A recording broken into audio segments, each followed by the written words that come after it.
In a world threatened by a powerful witch prophesied to bring about its destruction, a scarred bounty hunter named Qin Lil receives a mission to eliminate her.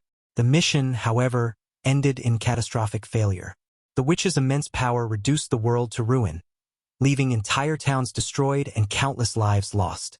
Explosions tore through the land, reducing homes and cities to rubble as terrified survivors fled in vain. Even with the combined efforts of the church's mages, no force proved strong enough to counter the devastating abilities of the witch, a cold and merciless figure with red hair and a dark aura. Surrounded by a storm of energy, she unleashed her final, apocalyptic spell. The attack disintegrated everything in its path, including the mages who had fought valiantly to protect humanity. Amidst the smoke and flames, Qin Lil's legs were obliterated by the witch's magic, leaving him barely able to support himself with one hand on the ground. Despite the agony and the hopelessness of the scene, his gaze remained fixed on the figure above, defiant even in the face of death. As he raised a trembling hand toward the witch, a single thought consumed him, the belief that it should not end this way. A fierce desire burned within, a desperate plea for another chance to fight back, to change the course of events. As the flames consumed him, the pain intensified, and cracks formed on his skin around his glowing red eyes.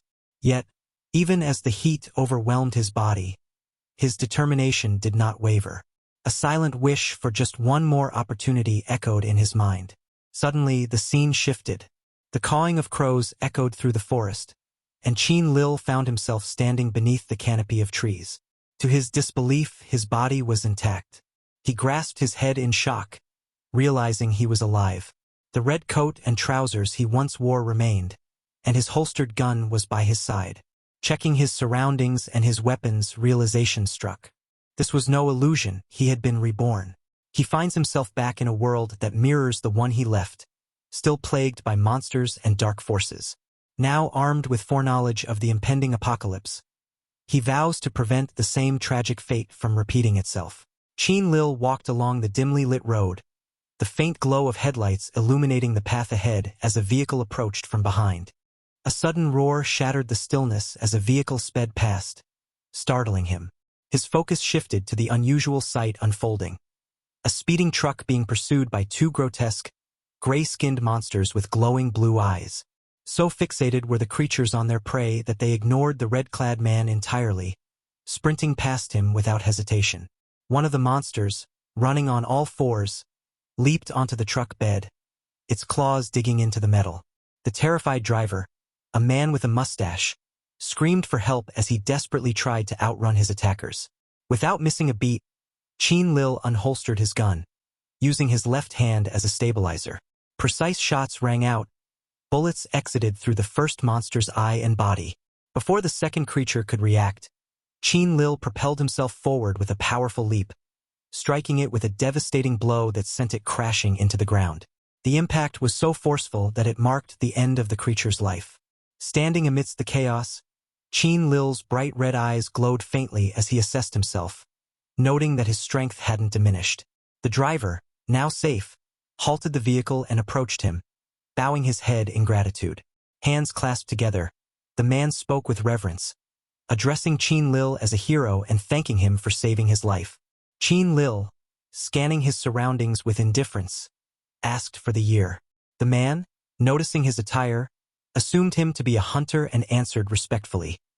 It was the 15th of February, in the year 215 of the Saint calendar. The words caused Qin Lil to pause. 20 years earlier, this was a time long before the world had been destroyed by the destroyer demon. His expression darkened as he realized the significance of his situation. Determined, he replied briefly and began to leave. The man nervously bid Qin Lil goodbye, respectfully addressing him as a hero. Qin Lil's thoughts raced.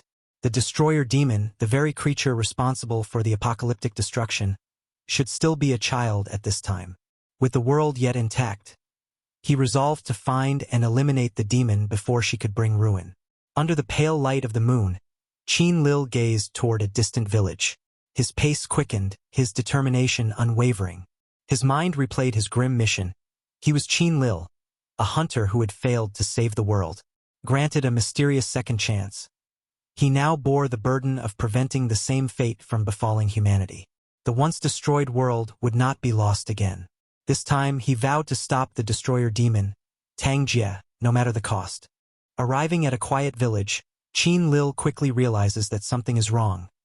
The silence is due to the bodies of villagers scattered across the area, with one even hanging from a bin. He wonders if Tang Ke, the feared destroyer demon, has already awakened. Just then, he hears a faint voice behind him. An old woman, barely alive, pleads for him to save her granddaughter, explaining that people from the church suddenly stormed the village, capturing all the children, including her granddaughter. She tearfully hands him a bag containing her life savings, begging him to rescue the girl before succumbing to her injuries. Holding the bag, Qin Lil reflects on the disturbing reality of the church harming its own followers. Suddenly, he hears cries nearby and spots several men forcing captives into a prison cart. Among the captives is a young girl, whom he initially mistakes for the destroyer demon, but quickly realizes that the girl isn't Tang Ke. Reacting swiftly, Qin Lil launches a powerful flying kick at one of the men, sending him crashing to the ground with a forceful explosion.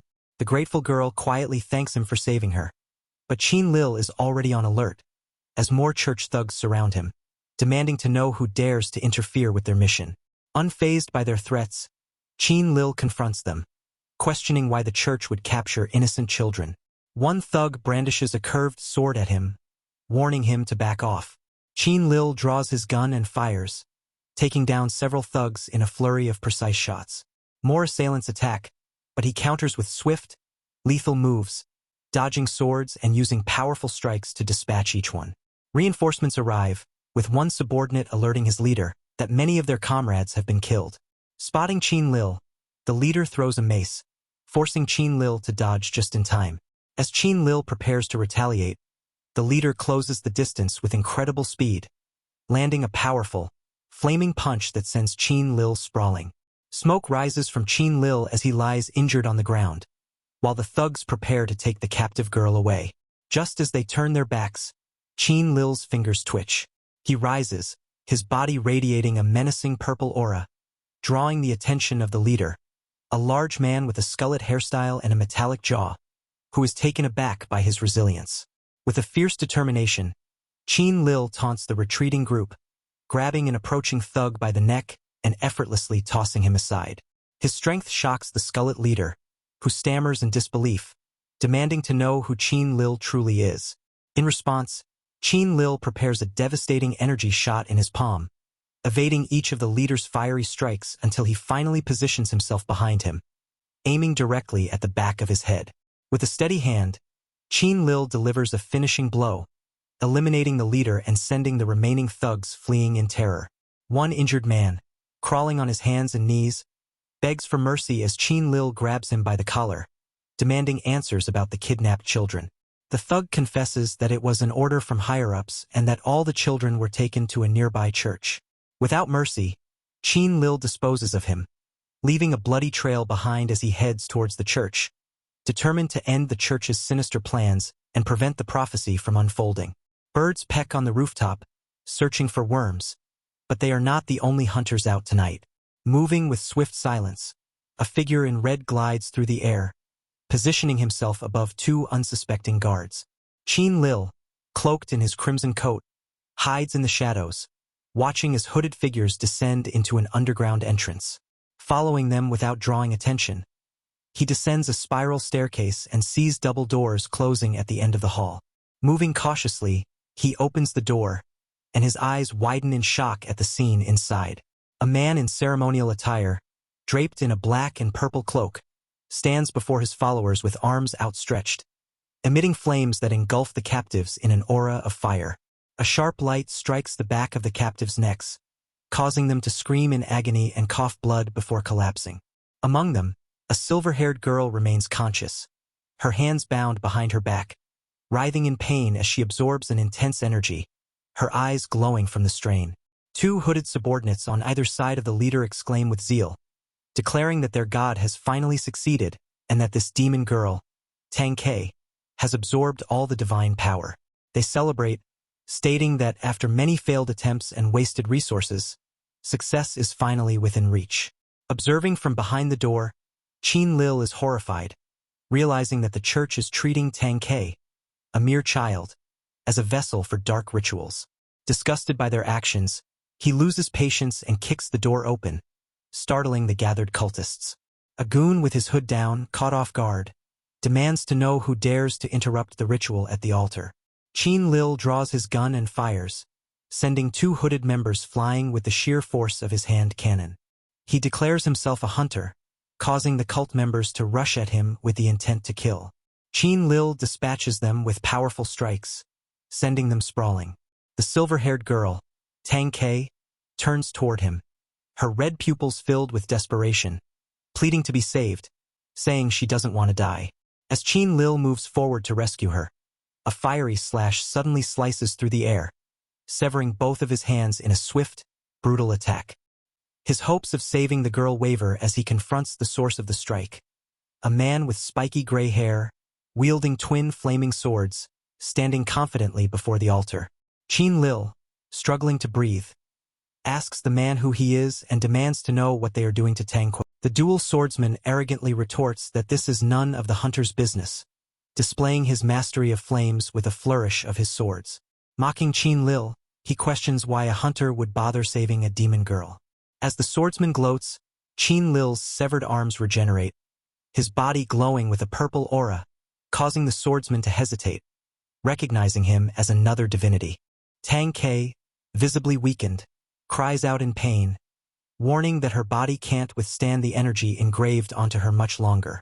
Noticing a glowing symbol on her neck, Qin Lil realizes with fury that the church is using forbidden methods to create a demon girl, treating her like a mere experiment. Enraged, he accuses the church of betraying its followers by slaughtering a village and experimenting on innocent children to achieve this dark purpose, vowing that every last one of them will pay. Ignoring the swordsman's threats, Qin Lil raises his gun and fires several shots at the leader conducting the ritual, piercing him and interrupting the ceremony. The swordsman defiantly argues that believers exist to be used, and without sacrifice, they wouldn't receive the church's protection. He then unleashes a barrage of fire, summoning 3 fire dragons that roar toward Qin Lil, who manages to evade the attack by leaping forward, carrying Tang Ke out of harm's way. The fire collides with the altar's cross, reducing it to splinters. A shaken, hooded follower stammers, lamenting that the altar has been destroyed. The leader, Kanzu, silences him with fury, while Tang Ke, barely conscious, thanks Qin Lil for saving her. The cult leader, refusing to let them leave alive, sneers as Qin Lil gently sets Tang Ke down, turning to face the fanatical thugs, prepared to fight to the end. Qin Lil summons his skill, crafting a spear of purple energy from his gun. He's immediately on guard as the cult leader, Lord Kanzu, leaps into the air and comes crashing down, launching a powerful strike. The impact of their weapons creates a blast of air, shaking the ground beneath them. Qin Lil's spear manages to block the flaming power of Lord Kanzu's strike, though flames continue to swirl and threaten to consume him. With fierce determination, Qin Lil deflects the flames and counters with a powerful side kick, forcing his opponent back into his defensive stance, swords crossed at his shoulders. Lord Kanzu taunts, claiming that Qin Lil's attacks will be devoured by his flames and dares him to fight. Qin Lil retorts that devouring is a natural skill for hunters, swinging his spear at Kanzu, who dodges. Enraged, Kanzu vows to kill him, and the clash resumes. The impact of their strikes creates a shockwave that sends nearby cultists flying. Kanzu, growing more intense, unleashes his Burst Flame Emperor attack, pushing Qin Lil back with overwhelming power. Qin Lil is thrown backward, converting his spear back into a gun mid-air. Despite the setback, he refuses to release his weapon, embodying the resilience of a warrior destined for battle. As the battle rages, the silver-haired girl regains consciousness and sees Qin Lil struggling. She calls out to him, desperate to help. Fueled by determination, she charges forward, fists clenched, but Lord Kanzu dismisses her with a fiery slash that sends her flying back. Qin Lil instinctively intercepts her fall, shielding her from the impact. But as he kneels with the girl in his arms, Lord Kanzu is already descending with a powerful, flame-covered kick aimed at his back. The girl, peering over Qin Lil's shoulder, watches in horror. In a surge of emotion, A mark appears on her forehead. Her eyes glow with a blinding white and red light, and an immense blast erupts, sending Kanzu flying back to his starting point. The intense move drains her, leaving her on the brink of unconsciousness. As she sees Qin Lil's charred and smoking state from the blast, her eyes widen with concern. Lord Kanzu, now on his feet, taunts them, mocking Qin Lil's regenerative abilities, questioning whether he can recover from such severe burns. Tang Ke, despite her exhaustion, vows that she won't allow harm to come to her uncle. Qin Lil, while still kneeling, slowly begins to heal, marveling at the girl's power, wondering if she is truly the feared Destroyer Demon Queen. As his injuries fully heal, he gathers purple energy in his hand and, with a fierce grin, Qin Lil forms a massive ball of bright purple energy the size of a football, positioning himself protectively in front of the girl.